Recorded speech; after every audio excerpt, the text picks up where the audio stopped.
Welcome to Barnaby's podcast, Eye of the Beholder. Barnaby's is one of the leading search engines for art, design, antiques and collectibles from over 3,000 auction houses worldwide. We aim to make the art and auction market more transparent and accessible to everyone, from beginners to collectors and professionals.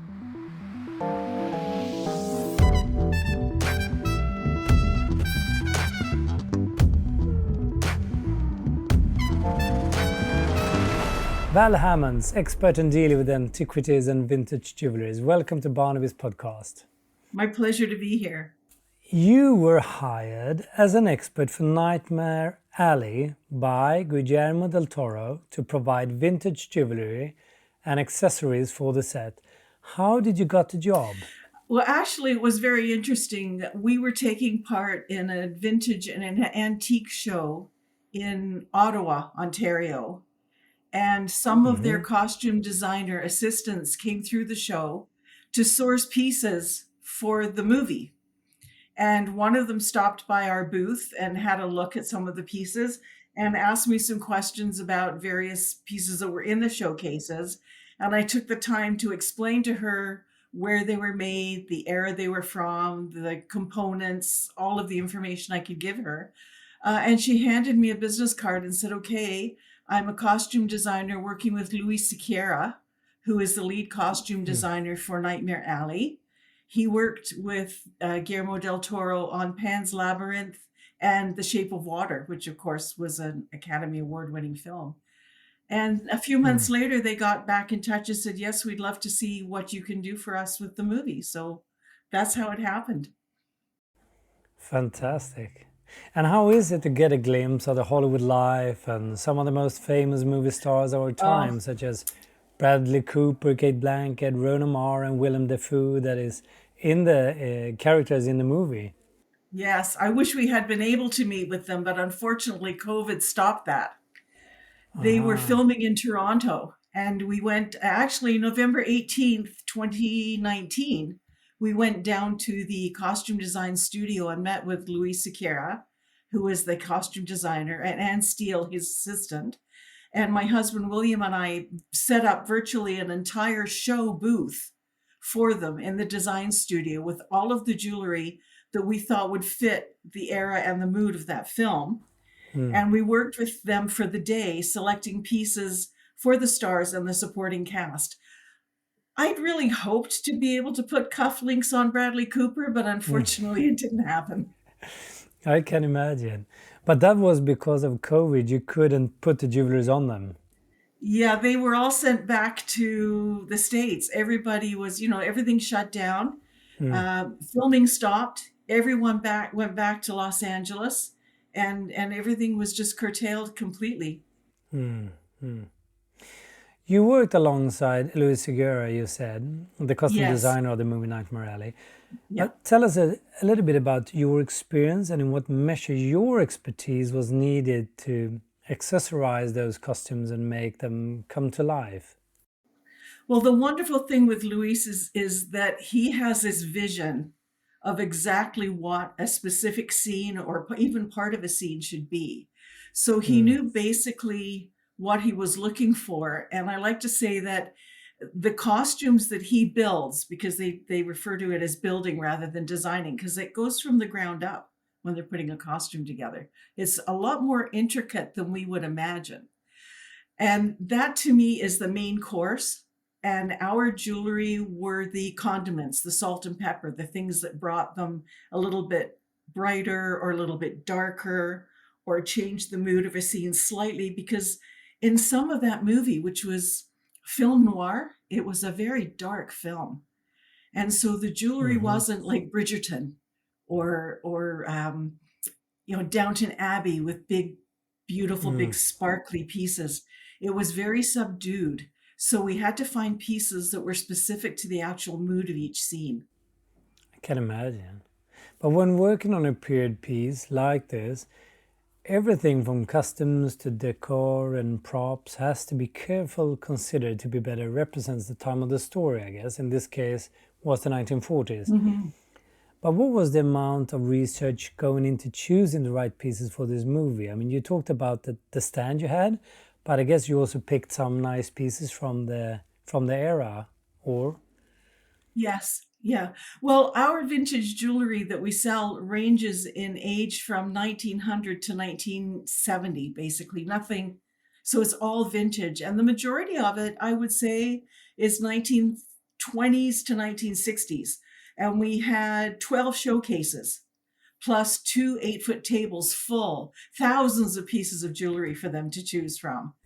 And Wow. so the first thing we did when we found out we were going to see them, which was about 6 weeks before we actually went to the studio, we got everything to the house and we put it all out on tables and we sorted all of the pieces that I thought would be the most attractive, the most important pieces, but small statement, but not overpowering for the garments, because the garments were not fancy. This was a story Mm. that took place in a carnival setting, and it was a rundown carnival setting. It's a heavy, dark movie, so we didn't want lots of Mm. flashy things. And Luis Sequeira had this wonderful inner view of how he wanted it to be, and Guillermo del Toro is very hands-on. You have to give this man credit for the way he works, because he sourced all of the vintage things that he needed in secondhand stores and from vintage dealers. He Mm. didn't go to the studio warehouses to buy what he needed for props. He bought things from used furniture stores and thrift stores, and it was really, really interesting. Hmm. But how did you did the research? You said you choose some pieces for them. Yes, Were there well, any main areas you look into, or? we've been selling vintage jewelry for 40 years. We actually had two companies. One side of it is called Out of the Attic Antiques, where we deal Mm. with object art, decorative pieces. We used to do furniture, but as we're getting older, although I hate to admit it, I still think I'm Mm. 35, but my hips tell me I'm not. So we're I not know how doing the you feel. heavy lifting that we used to. Um, so we've always had a really great curated selection and collection of jewelry.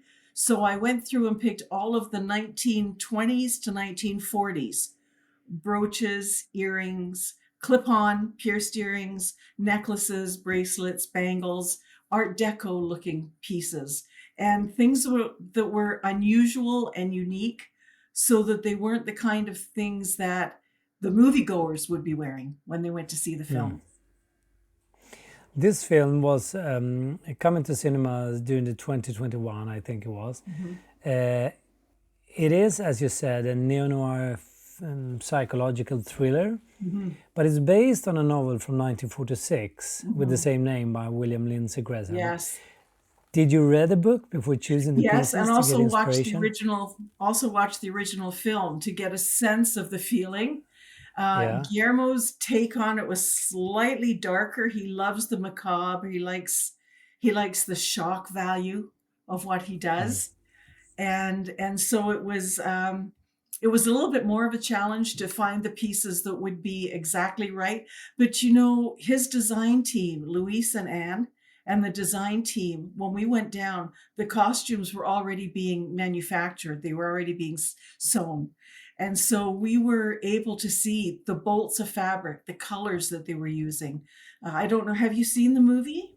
Yeah, I did. I did. Okay, so the beautiful long green flowing robe Mm. that was worn by the mentalist was hanging on a rail with hundreds of other costumes. So we were able to get an idea of what they were looking for.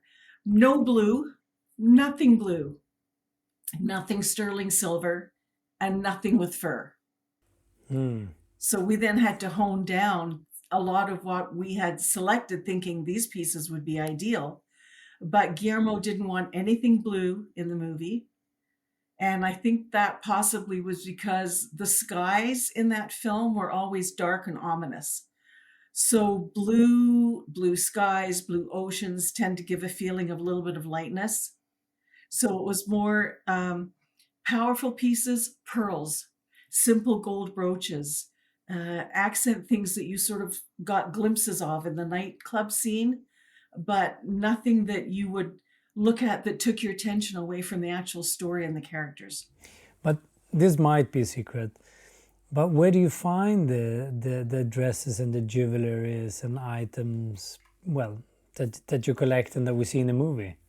Yeah, well, we've been buying, as I say, for almost, well, just over 40 years now. And as with most antique and vintage dealers, we have a fabulous network of people that we go to for things. So I would say 95% of our costume jewelry is purchased in the United States. So we would start in Michigan, drive all the way down to Key West, picking up pieces or earmarking. We had 180 pickers. Pickers are the people who select jewelry or whatever it might be for antique dealers. That's all they do, is they go to the auctions, they go to the stores, they go to the estate sales, and they pick all these things, and then they let you know what they have. So we visited 180 pickers on the way down and picked all these items back on the way up, a lot of it specifically for the film. So when you have a network like that, it makes it easy. We don't buy online. We buy everything privately because I'm a person, I like to be able to, if I'm going to buy those earrings, I want to make sure that the clips are secure. I want to make sure the settings are perfect, that they're going to stay on, that there are no issues with the condition, that the colors are going to look right. I do a fair amount of television work, or I did before COVID. So I was always very cognizant of not wearing black and white stripes or things with stars or things that distort the cameras. So that made it easy as far as knowing kind of what to look for. But with so many things to choose from, it was really hard to I figure out can the imagine. pieces, to hone that down. Yeah. Can They imagine. bought a lot of pieces. Oh, so they bought it. They didn't lent, how do you say, lent it from you. But no, we don't rent, and we don't do on consignment. So they purchased the pieces that they wanted. And the great thing is with that is that they can then use them again. Yeah, And true. for a dealer, there's a bonus there because things get broken, things get mislaid. So many of those scenes were filmed in the rain that if you had a piece of rhinestone jewelry which has a foil backing on it and it gets wet, eventually that'll turn moldy and black and the stones will go really, really dark.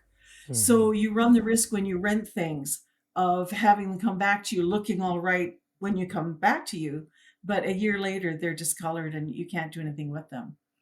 And the same happened. We provided jewelry for the Keanu Reeves miniseries Rain, some necklaces for that, and they bought those as well for that same reason. But what about, I mean, in one way, they purchase those jewelries from you. They have it Mhm. in the movie, and they actually are more valuable, I guess, after they recorded the movie, and especially where after the movie is going to the cinemas, right? Oh yes, if they had been screen worn and we had taken them back and were able to see the actual screenshots of Rooney Mara with the brooch, or um, Kate Blanchett with the pearls, and been able to say these were screen worn, absolutely the value goes up. But for us, it's a little bit of a trade off. We knew we'd done it. We watched the movie. We saw the pieces. I have wonderful pictures that I took of us down at the studio that day, and the memories of the fun that we had. And Louis Sequeira and I on Instagram, he still sends little likes and little hearts and things, and we're still in touch with the new projects he's working on. We haven't done anything else with him, but we're hoping to in the future, if he so chooses, because we have a great selection of jewelry for him. And it was kind of interesting that way to be able to work with him and know that those pieces could then go on to be used in something else. How would you define the relationship between the cinema industry and the expertise? I mean, the experts, because I guess they rely quite a lot on the experts and collectors, don't they? Yeah, absolutely.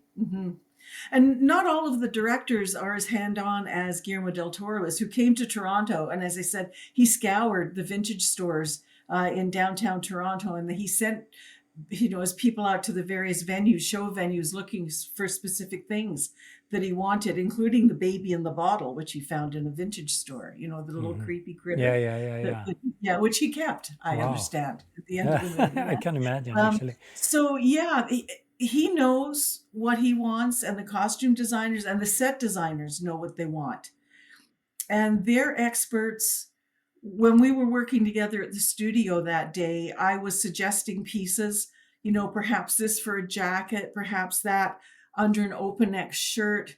For Lilith, when, with an open neck white shirt, the pearls would look nice, or that might be a little bit too flashy for that coat, or a little large. And we worked really well together, and it was a really fun experience. But you mentioned you've been around for quite a while actually. In recent years, we've been seeing blockbuster movies, TV series such as Downton Abbey, The Crown, Mad Men, receiving huge attention for props and costumes. But how does this affect the antique and auction market, would you say? Oh, massively, Pontus, because the attention, the importance of costume and vintage costume in particular has grown to the point where dealers like ourselves, we only deal with the costume jewelry now. We don't do a lot of furniture or home decor. So we do vintage shows where you're getting thousands of people coming to a large vintage show looking specifically for vintage clothes and accessories and jewelry. And unlike a vintage table and chairs, which you may not have room for, a woman can buy a vintage brooch, a guy can buy a vintage tie pin or a brooch for his lapel. Men are wearing wonderful brooches on their lapels now, thanks to the film industry. Yeah. No, I mean, also with Mad Men, you could see all the Scandinavian Mhm. design, for example, during the 50, Oh, 60, and yeah, it was rocketing, I would say, on the market yeah. some years Well, ago. So, Scandinavian and mid-century modern Scandinavian teak furniture and accents and chrome and glass. And you can, if you have an antique store, a vintage store, and you're selling home furnishings, that's what you want to be stocking now. Not Victorian cupboards, not flat to wall pine chests and dry sinks and big old heavy sideboards.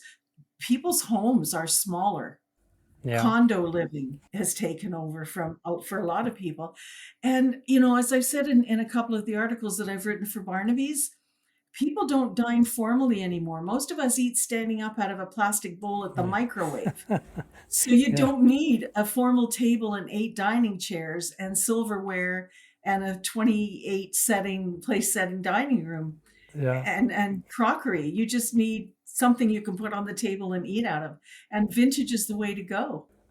True, but also, I mean, at the time when you had that huge dining room, I think many were expecting the guests, but they actually never had the guests, or just very rarely, right?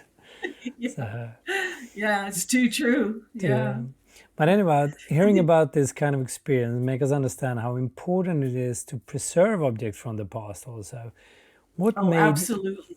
yeah, and what made you want to collect and work with antique jewelers in the first place?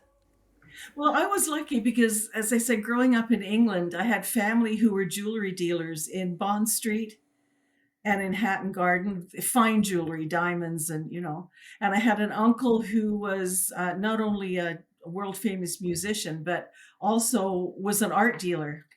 And so we sort of grew up with that type of thing. And I grew up in Petticoat Lane for my formative years, which was the heart and hub of stalls. So I was used to stalls. My grandpa sold handbags on a stall in Petticoat Lane. So I come by it honestly. And I have a love for pretty things, especially jewelry. So it was just a natural thing for a natural progression from us from out of the attic antiques to start stocking the jewelry that people were asking for. And then I became more aware of certain designers and certain styles that were becoming more popular. And we ended up with this massive, as I say, it's a curated collection of thousands of pieces of fine vintage costume jewelry and sterling silver. We have sterling silver jewelry as Hmm. well. Hmm. But what is most important to you when you're talking about silver? Is it gems and gold, or is it design or expressions? No, I mean, we don't deal in gems and gold and diamonds. We only do the costume jewelry. Especially now when people are having a little more difficulty with disposable income because of everything that's happening. It's much easier to go out and buy a beautiful crystal brooch for, $40 or $400 if you want to spend that much for a designer piece, than to spend $4,000 on something with diamonds. And to me, it's the quality and the condition and the construction more than the material, because a lot of fine costume jewelry was not made from expensive materials, but it was made from interesting materials. And the design concepts were so intricate and lovely that it's a whole other level of jewelry you just don't find today. Mm, mm. You are an extroverted person who holds courses, lectures, writes in a magazine, do appraisal evaluation through Value My Stuff. And you likes to teach about the subject, but in our industry, in one way, I thought it was better to keep the knowledge to yourself. But it's not like that, is it? No, it's not. And we found, it's interesting you bring that up, because we did a series of courses through the Waterloo Region Library called Everything You Ever Wanted to Know About Antiques But Were Afraid to Ask. And it was eight different What kind of topics. questions came up? Oh, good ones. Oh, you'd have to sign up for the course. Yeah. It started off with how to become a confident collector. How do you start? We try to encourage younger people to start collecting, to preserve and carry these legacies on forward. But if they don't know what they're buying, it's difficult to get them to understand the importance of these things. So I've always believed that an educated consumer is going to come back and buy more than someone who buys something and doesn't know what it is and doesn't know what to look for the next time. So any learning that we can do, imparting any kind of knowledge that I can about the jewelry, whether it's where it was made or even how to care for it or clean it or store it, means that if you buy something from us and you're happy with it and you know what it is and you know that we know what it is, you will come back to us and buy your second piece. We have customers who have been with us for 35 years plus. I very much agree with you, because knowledge is also a form of confidence, both for the buyer, but also it's about trust, isn't it? Absolutely. And especially as dealers who sell at shows and don't have stores, antique dealers who don't have stores years ago were thought of as being like flea market dealers. We weren't considered to be professionals because we didn't have a storefront. But we've known over the years lots of dealers who have storefronts who couldn't tell you anything. And you ask them, what is this? And they tell you it's a blue vase. Well, that's not enough to go on. But if I tell you that it's a Lalique blue vase, and this is the pattern, and that's when it was made, and don't put it in the dishwasher or use lemon scented detergents when you wash it, because those are grease cutting agents and eventually they will dull the glass, then you'll think, wow, it was worth buying that from that dealer because they've told me how to preserve it, which means it will go on to the next generation. But now I know what to look for when I go to buy another piece, and I'll go back there because they know what they're selling. So the education is everything. And as show dealers, our integrity is our storefront. Our customers know that if they buy something from us, it was made when we say it was made, and it was made by the designer, and this is the stone that is in it, and that's what the setting is made of. And if there is ever an issue, and touch wood, we've never had any issues with anything. Well, that's not true. One lady dropped a brooch and drove over it with her car. But that was not the fault of the designer. I don't know, thieves and those kind of accidents you can't really do anything about, can you? No. But once again, you've been around for quite a while. What would you say is the biggest change from when you started if you compare today?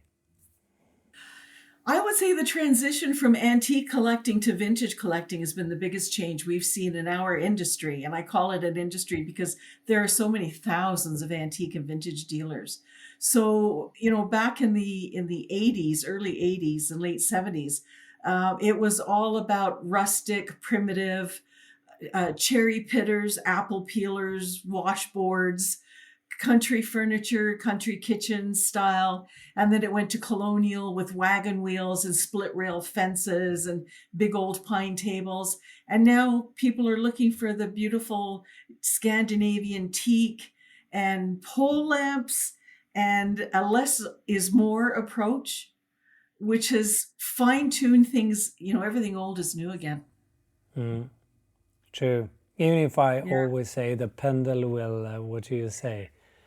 Yeah, it does. It'll swing. It does. It swings Swing, back, and it's exactly. it's Yeah. interesting to see how that's changed. And this resurgence in interest in vintage jewelry.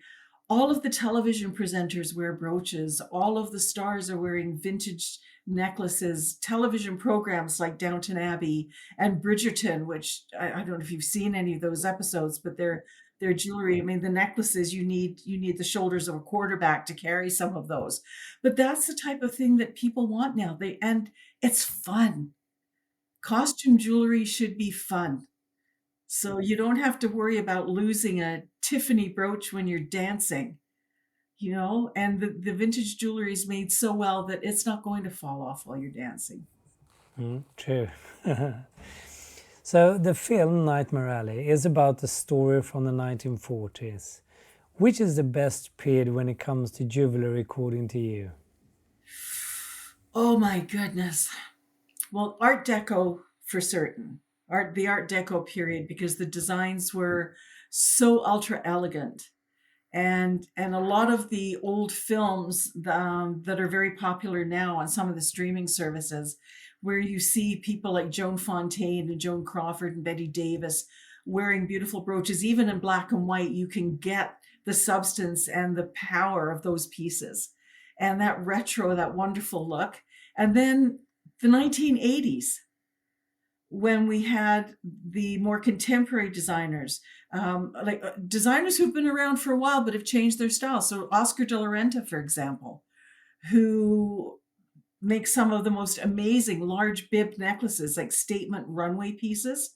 Those pieces from the 80s have so much impact and so much life to them that you just have to love wearing them. If you would look into the crystal ball, what would you expect from the future? What's the next As trend? my gosh, now you're asking a question. Let me see. I know everyone is asking this. Everyone wants to know an Yeah, I expert's don't know. I answer, mean, right? I basically can just see more of the same. I just see it becoming more popular. And again, I think because people are being more careful about the money they spend.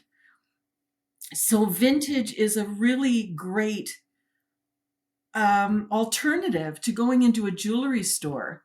And I love Swarovski jewelry, but if you go into a Swarovski store and buy a piece of their jewelry, you're looking at several $100s. Whereas if you buy a piece of vintage jewelry, such as Sherman, who was a Canadian designer and used Swarovski crystals from the 1950s that are claw set instead of glued in and made in rhodium plated settings instead of base metal or sterling silver, which needs to be cleaned, or chromium, which can peel, then you're looking at pieces that are going to go on to the next generations. And with money being a little bit tighter than it has been in recent years because of COVID and layoffs and everything else, I think costume jewelry is going to continue to grow in leaps and bounds as far as antique and vintage industry is concerned. Normally you say you get what you pay for, but in this case you actually pay less than what you get, right? Yes, you pay less and get more. Yeah. And then, you know what? Exactly. There's no compromising on quality with costume jewelry. Because when these pieces were made, the companies were very intent on quality control. They weren't made overseas without any hands-on management or oversight onto how things were manufactured. Germany, that's jewelry that's signed made in Germany or West Germany, or whether it says Czechoslovakia on the back or wherever, Ciro pearls or whatever brand it might be, those were the pinnacle of costume jewelry pieces then. And the testament to that is the fact that they're still as beautiful today as they were the day they were made. If you buy a piece of new costume jewelry today, it's not going to last you 50 years. But I have jewelry that belonged to my grandmother that she got in 1920, and it's like brand new. Fantastic. Fantastic. Will we see you in a movie Wouldn't that in a be year fun? or two? That would be great. Yes. Are you offering me a role somewhere? The day when I will become a producer, yes. Yes. Yeah, that would be great. I've done a lot of television here in Canada and radio and a lot of print. I do a lot of writing as well. But yeah, I mean, it would be a lot of fun to do that. I'd love to. But that's all about jewelries, or? No, whatever. The life of an antique dealer. We have some stories. Oh yeah, we have much more stories than most of them. Oh, You can yeah, make a lot yeah. of films, can't you? Oh, absolutely. I was going to write a book called Hey Guys, Have You Heard This One? Because we've heard some doozy stories over the years. True. To keep up with the latest trends and receive weekly updates on the art and auction world, subscribe to our newsletter on barnabys.com or read Barnabys magazine online.